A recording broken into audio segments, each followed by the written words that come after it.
Jangan lupa subscribe, like, dan komen juga ya guys. Terima kasih kembali lagi di channel saya Taufik AB yang mengulas tentang cerita pengalaman penyintas COVID. Kali ini saya akan membagi cerita dengan rekan saya tentang pengalaman dia waktu di Wisma Atlet. Sebagai gambaran, sampai saat ini per 8 Maret 2021 cenderungnya memang landai, tapi tetap kita harus waspada. Apalagi hari ini ada virus, per hari ini ada virus namanya B117 yang berasal dari Inggris, yang gejalanya cenderung sama dengan virus yang lama, cuma virus ini lebih cepat menular. Nah, bagaimana ceritanya? Mei.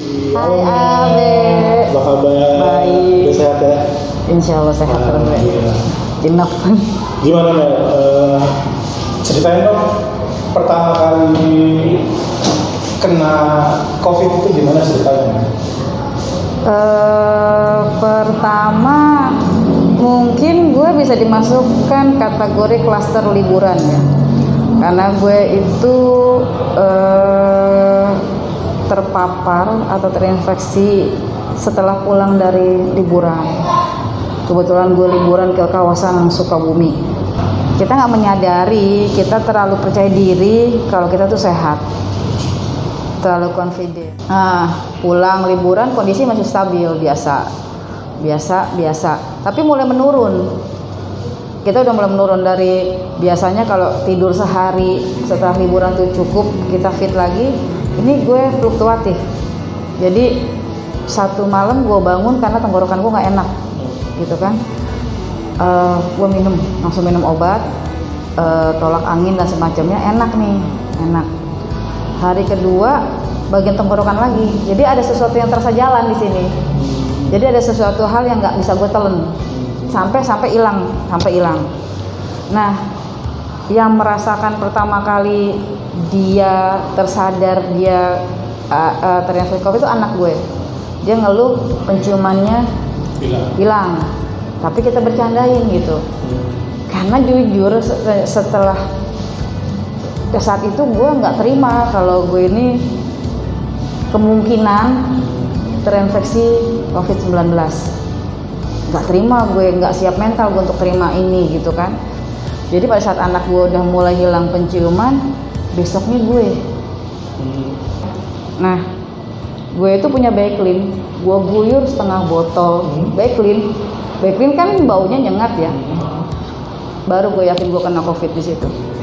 Backlin itu tetap nggak kecium, sekeras itu Backlin nggak kecium. Jadi pas ini kayaknya tubuh kita tuh kayak ladang perangnya COVID ya. Ini diserang sembuh, pindah ke sini ya. Jadi leher gue sembuh, pinggang gue yang sakit. Aduh, pinggang sakit nih gitu kan. Lalu apa sih obatnya? Minafatigon aja, enak kan gitu. Enak terus kalau sakit kepala, mulai batuk. Ya, hilang penciuman, mulai batuk. Batuk itu panjang tuh sampai 10 menit batuk deh, capek kan ya, 10 menit batuk sampai gue takut untuk batuk gitu. Tapi gue berusaha nguatin diri gue nih, kalau memang gue kena COVID, gue harus kemana gitu ya.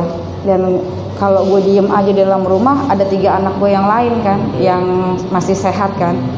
Jadi gue berusaha mencari tahu, keluarlah gue dari rumah, tapi masih di kawasan halaman rumah gue dalam posisi panas matahari yang cukup terik kan ya. Jadi gue cuma berdiri mepet tembok, gue ajak tetangga gue ngobrol gitu. Nah, dia menceritakan awal gejalanya kan juga radang tenggorokan gatal juga. Terus dia tanya, apa yang lo rasa sekarang gitu? Nggak bisa. Oh, itu gejala ringan. Lo buru-buru berobat, buru-buru lapor dokter sebelum virus masuk ke paru-paru, Mel.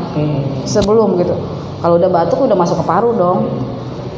Sebelum masuk ke paru-paru gitu. Ini gue kasih nomor dokter ya gitu. Oke, udah gue pulang, masuk kamar, gue nenangin diri, gue WA pelan-pelan. Dok saya hilang penciuman, saya warga ini sampai gue kasih KTP gue kan, langsung direspon cepat. Waktu itu posisinya sama kayak sekarang, landai. Bu, Senin nggak ada, Minggu nggak ada swab di puskesmas, adanya Senin, saya jadwalkan Senin ya gitu. Gue dikasih makan kan sama tetangga gue itu rasa masih sedikit ada. Tiba-tiba yang gue rasa tuh semua makanan itu asinnya minta ampun. Kayak dikasih garam banyak, Be. Oke. Bukannya asin keasinan, tapi ini asin banget gitu, asin gitu. 3 jam kemudian gue nggak punya rasa apapun. Jadi lasting yang gue rasain tuh asin. Rasa yang gue rasain yang terakhir kali itu asin. Udah, gue di kamar, gue langsung isolasi karena dokter udah minta gue harus isolasi tuh. Dari gue lapor diri, gue udah harus pisah kamar bermaskeran. Nah, udah gue tuh di kamar ngurung sampai berharapan gue cuma gitu, aduh besok hasilnya keluar. Gue nggak ngalamin stres kayak orang-orang sampai 5 hari kan. Hasilnya mana atau mengandai-ngandai sampai kalau 5 hari dokter nggak telepon berarti gue negatif gitu. Jam 12 siang ditelepon, itu kayak denger nama dokter Mona. Dokter Bu Meli gitu. Positif ya dok? Iya katanya gitu.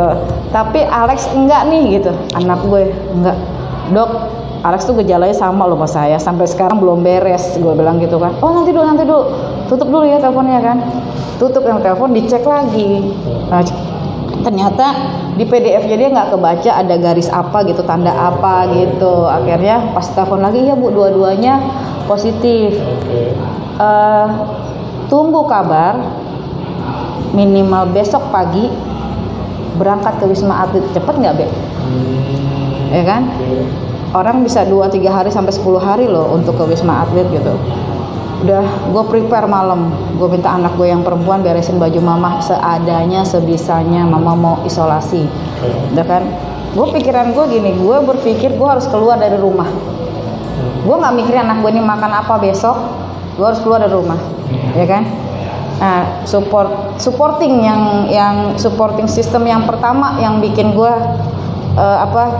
gue harus sembuh gitu adalah telepon dari kakak sepupu gue.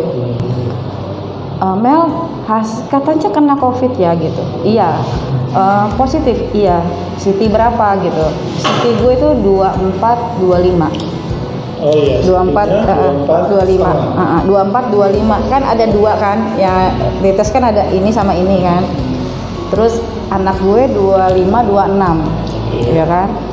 Udah gini aja Mel, lu nanti dikirimin obat-obat sama gue gitu. Dan anak gue bilang sama tantenya, "Mah, kita kena COVID" gitu. Itu supporting langsung datang tuh. Terus itu yang bikin mental kita bangun bahwa kita nggak sendiri untuk ngadepin ini semua.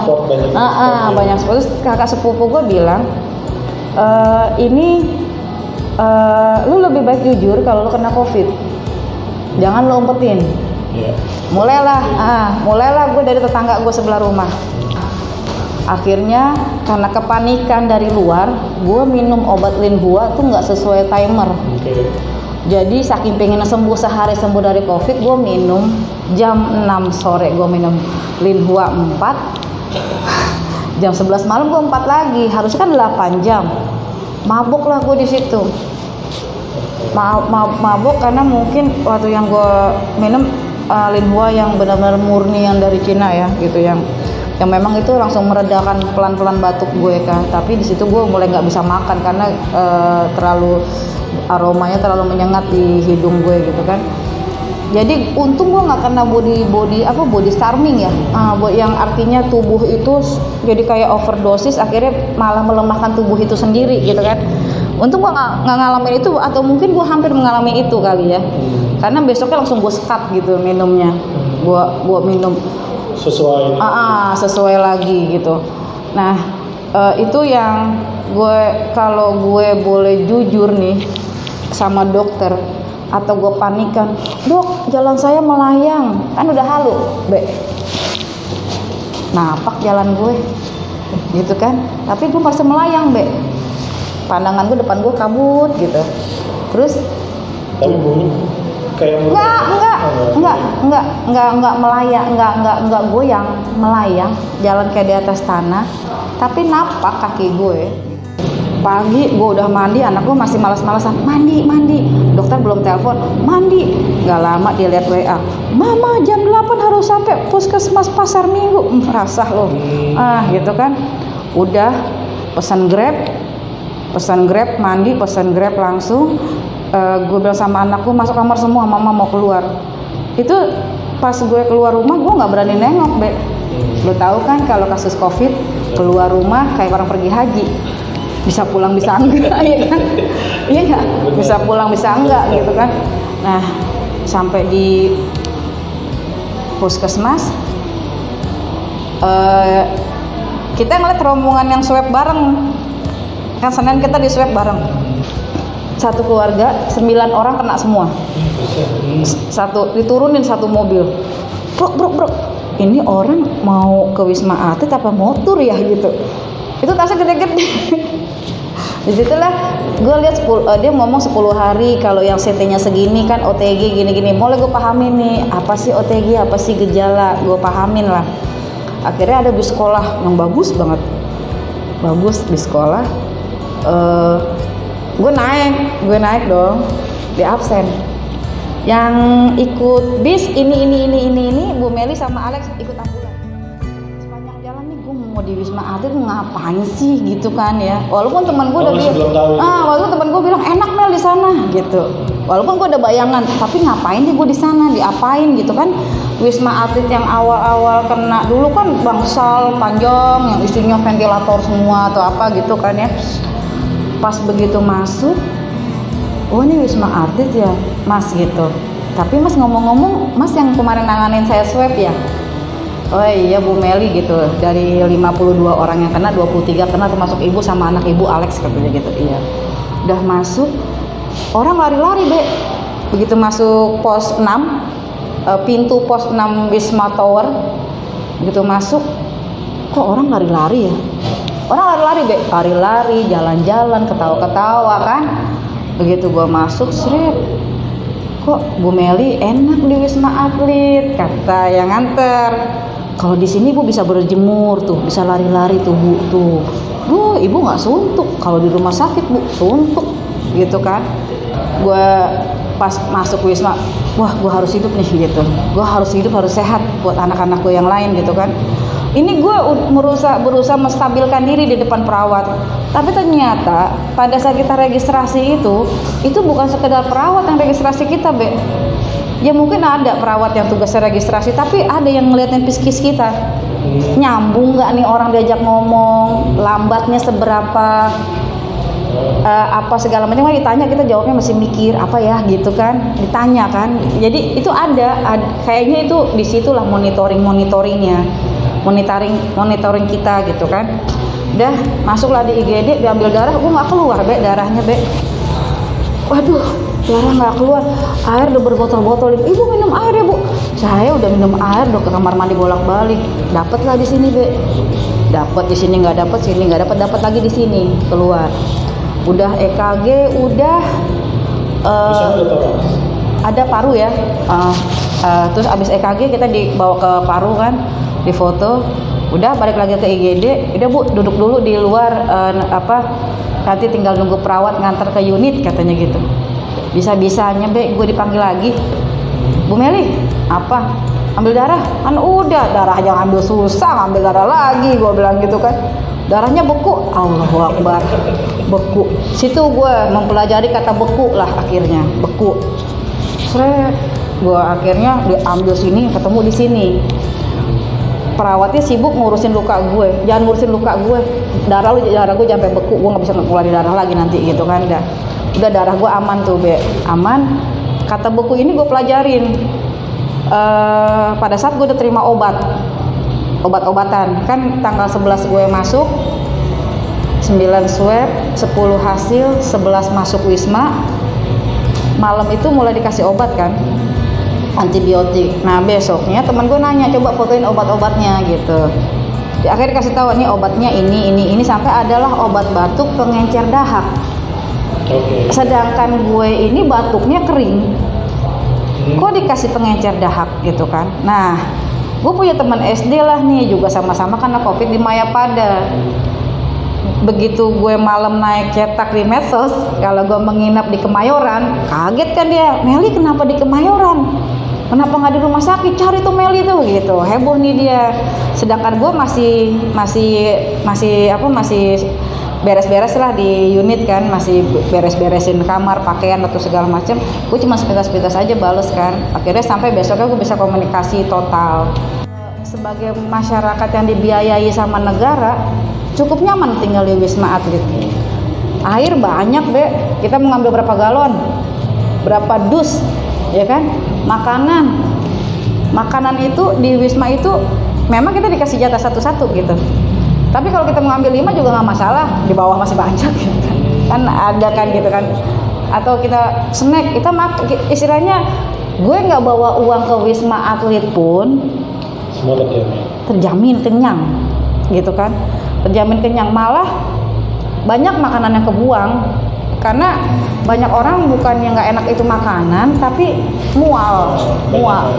Termasuk gue sampai ngalamin mual, tapi karena dasarnya memang gue udah susah makan, jadi makanan itu banyak dikirimin karena gue ngeluh nggak bisa makan.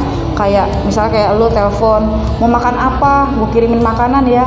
Gue tuh cuman bisa makan dengan berpikir ini Komo yang beliin gue makanan, dia kerja buat gue, nyari duit buat gue makanan ini, kalau dibuang kasihan Komo gitu. Itu yang bikin gue mau makan, walaupun nasi nggak gue makan, tapi ikannya gue makan gitu. Kan yang ke Wisma Atlet kan lu sama Anak. ya. Nah itu biasanya kalau keluarga ada yang positif bawa ke situ, apakah satu kamar? Satu kamar. Oke. Jadi pengalaman dari Aji kan masuk duluan, anaknya nyusul 5 hari kemudian kan, dijadiin satu unit. Walaupun anaknya OTG, Aji semi OTG. Jadi antara OTG dan bergejala, Aji kan teman dia hilang penciuman aja, makan masih enak. Dan di sana di Wisma itu di tower 7 ada, di lantai 8 tuh ada pasien atensi atau AFIMEC. Jadi pasien yang diminta untuk disurvei acak. Jadi ada berapa, mungkin ada 100 pasien yang disurvei acak, yang tiap 3 hari sekali di swab, ambil darah. Itu ada di geng gue tuh, aku mau ambil darah dulu tante, aku mau swab dulu tante, padahal baru 3 hari. Jadi akhirnya memang ada fluktuatif, hari ini CT-nya segini, ntar dia 3 hari lagi CT naik, ada turun lagi gitu. Jadi akhirnya mungkin diambil secara umum kayak gue per 10 hari dipukul rata deh gitu.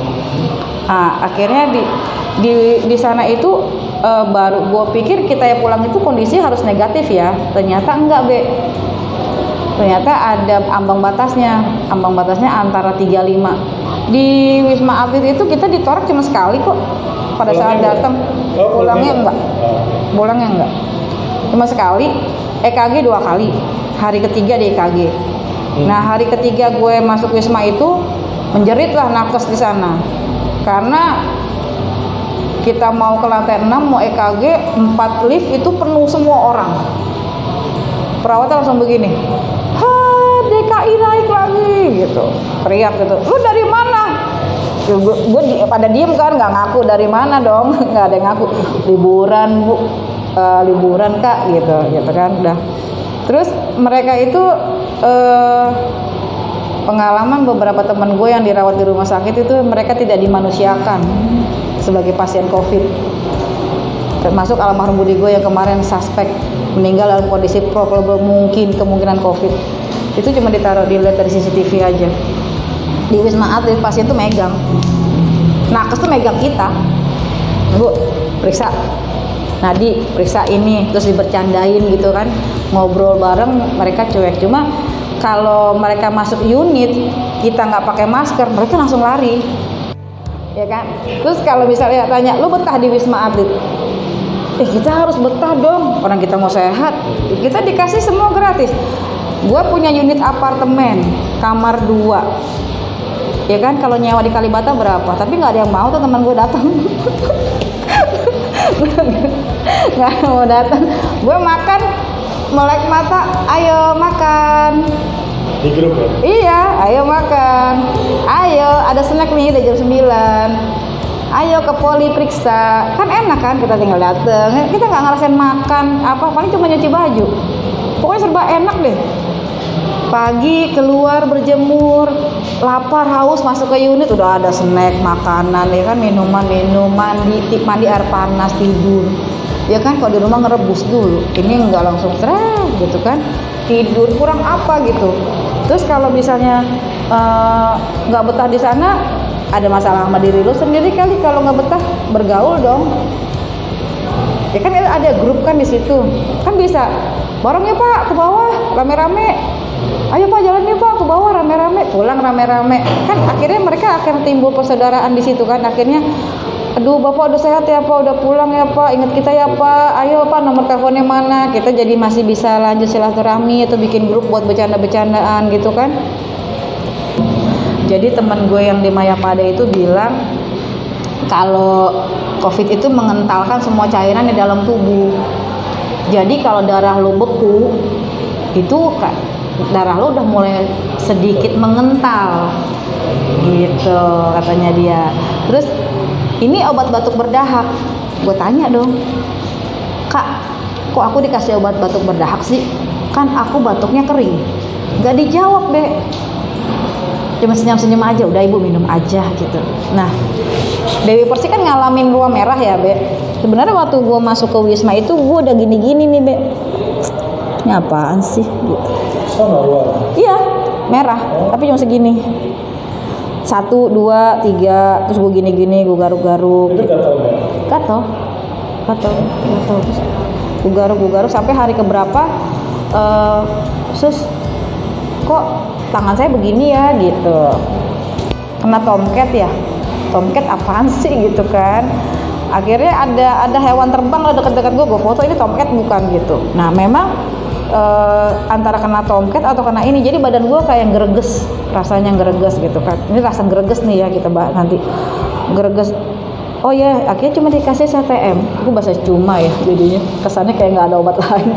Jadi, memang ternyata memang kan obat alergi itu CTM kan. Iya emang dikasihnya CTM, lama-lama hilang ini ruang merahnya ini hilang. Dikasih CTM besoknya hilang deh. Dikasih ruang merah itu dikasihnya itu. Jadi gue udah ngalamin gejala baru waktu masuk sebenarnya.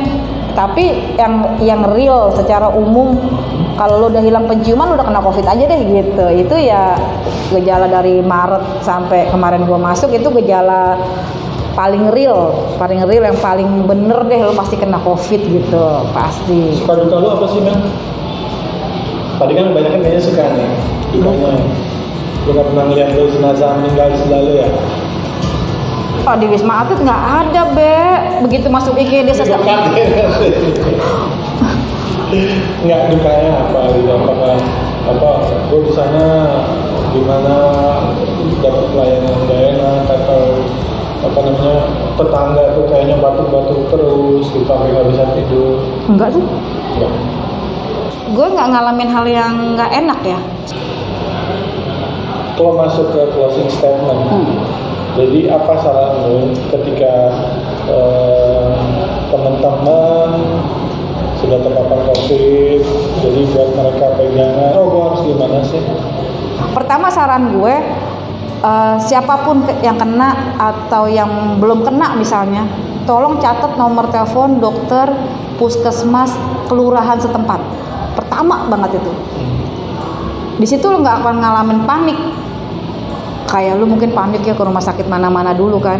Nggak perlu panik gitu. Begitu mulai merasa gejala nggak enak atau pernah bertemu dengan suspek COVID, langsung telepon aja.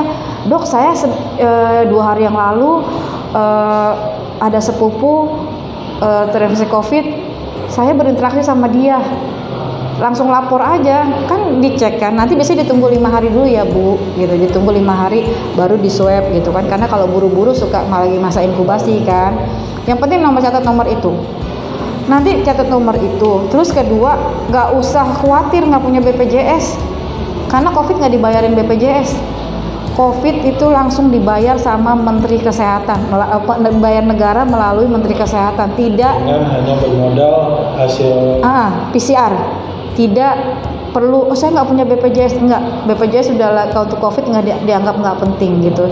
Terus seandainya diminta isolasi ke Wisma Atlet atau kemana, jalan, nggak usah bilang enggak saya di rumah aja. Terus berusaha hidup bersih sekarang ini, dikit-dikit cuci tangan. Kalau mulai kita keluar dari pergi, kalau bisa cuci hidung kita gitu, yang minyak kayu putih kayak sabun mandi kayak atau apa kayak gitu.